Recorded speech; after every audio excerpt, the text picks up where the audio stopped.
Bismillahirrahmanirrahim. Assalamualaikum warahmatullahi wabarakatuh. Saya Muhammad Faisal, CGP 10 akan memaparkan tentang koneksi antar materi modul 2.3. Tujuan pembelajaran khusus.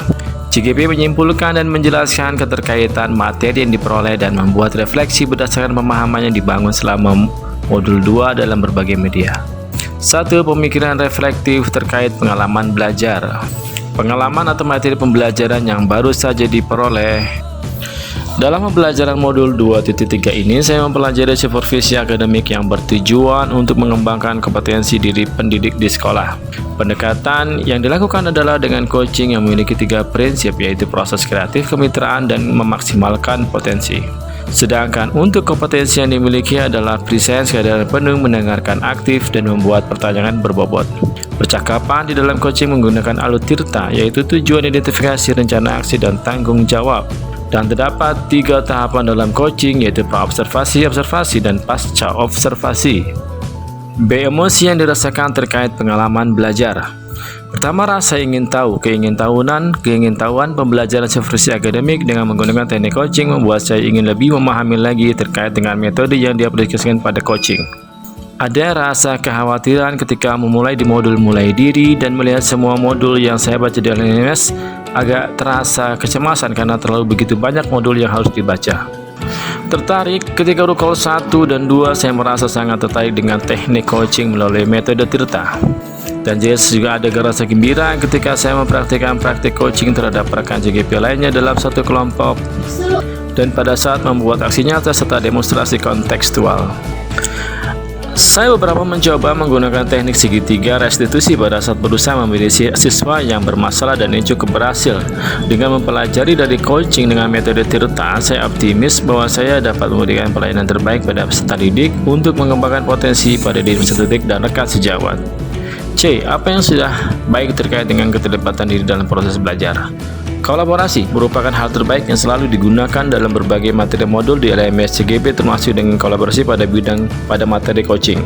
Ketika berkolaborasi dengan rekan sama CGP pada forum Rukol, kami menggunakan metode tirta. Saya di posisi sebagai coach dan coach saya juga. Dan pada demonstrasi kontekstual, saya juga berperan sebagai coach, dan juga observer. D. Apa yang perlu diperbaiki terkait dengan keterlibatan dirinya dalam proses belajar.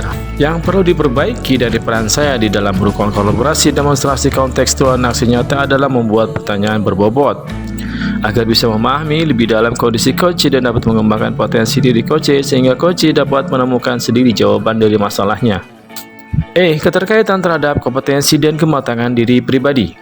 Setelah mengikuti pembelajaran praktik coaching pada rukol 1-2, demonstrasi kontekstual dan aksi nyata percakapan pra-observasi, saya menyadari bahwa kompetensi saya berkembang ditandai dengan ketika awal menggunakan skrip dan membacanya, namun ketika di aksi nyata pada materi percakapan pra-observasi, saya tetap menggunakan skrip tetapi saya lebih menikmati mengikuti alur percakapannya.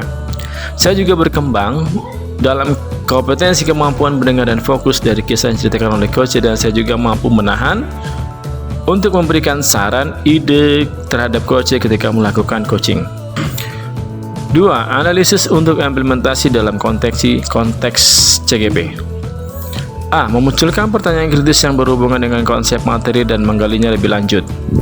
Bagaimana cara melakukan coaching dengan konsep tirta di lingkungan sekolah? Pemimpin pembelajaran akan dapat menerapkan coaching dengan baik setelah ia memahami bagaimana cara ia melakukan coaching dengan baik dan terus berlatih coaching untuk mengembangkan kompetensi coachingnya. Salah satu penerapan coaching bagi seorang pemimpin pelajaran adalah ketika supervisi pendidikan terhadap guru rekan sejawat, di mana seorang pimpinan pembelajar tidak hanya memberikan nilai untuk guru atau rekan sejawat, melainkan juga dengan coaching pada supervisi pendidikan dapat mengembangkan kompetensi yang ada pada diri coach dan menemukan solusi pada diri coach terhadap masalahnya. Salah satu tahapan coaching pada supervisi pendidikan, seorang pemimpin pembelajaran dapat melakukan percakapan pra-observasi dengan tujuan agar guru dapat lebih mempersiapkan diri dan menjadi pembelajaran di kelas lebih menarik bagi peserta didik. Ketika supervisi atau observasi proses pembelajaran di kelas, seorang pemimpin pembelajaran memberikan umpan balik dan tindak lanjut. B. Mengolah materi yang dipelajari dengan pemikiran pribadi sehingga tergali wawasan baru.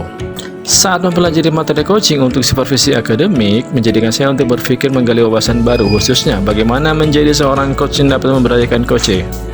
Tantangan yang saya rasa tergali untuk diri saya adalah menumbuhkan rasa peduli dan perhatian.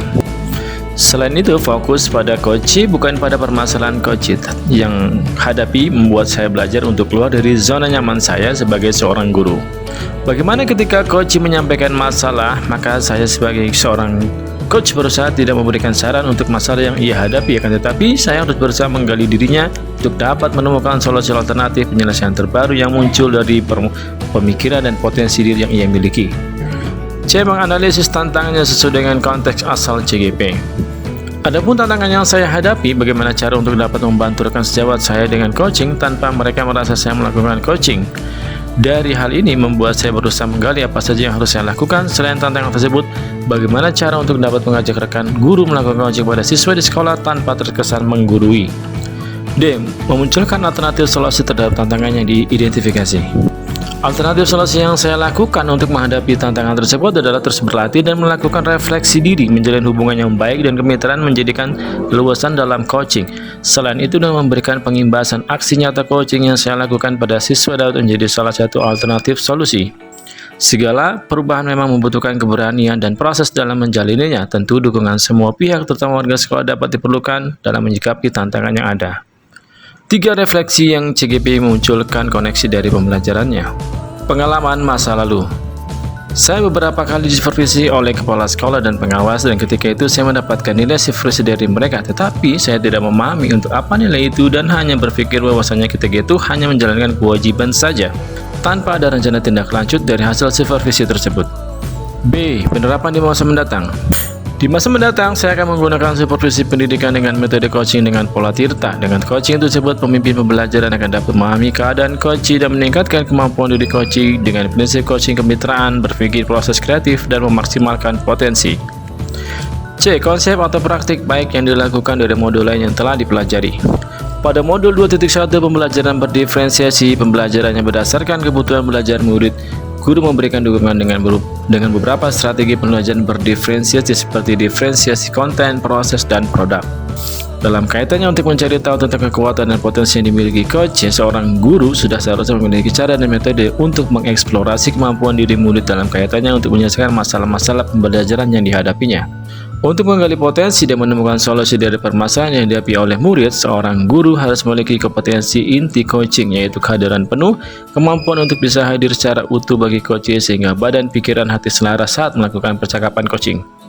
Terkait dengan modul 2.2 pembelajaran sosial dan emosional, pembelajaran sosial dan emosional mempunyai keterampilan dibutuhkan murid untuk bertahan dalam masalah sekaligus untuk kemampuan memecahkan masalah itu sendiri, mengajarkan murid menjadi orang baik dan mencoba memberi keseimbangan pada individu serta mengembangkan kompetensi individu yang dibutuhkan agar lebih baik lagi. Untuk itu, guru harus dapat mengintegrasikan dalam pembelajaran sehingga murid dapat belajar menempatkan diri secara efektif dan efisien dalam konteks sekolah dan lingkungannya.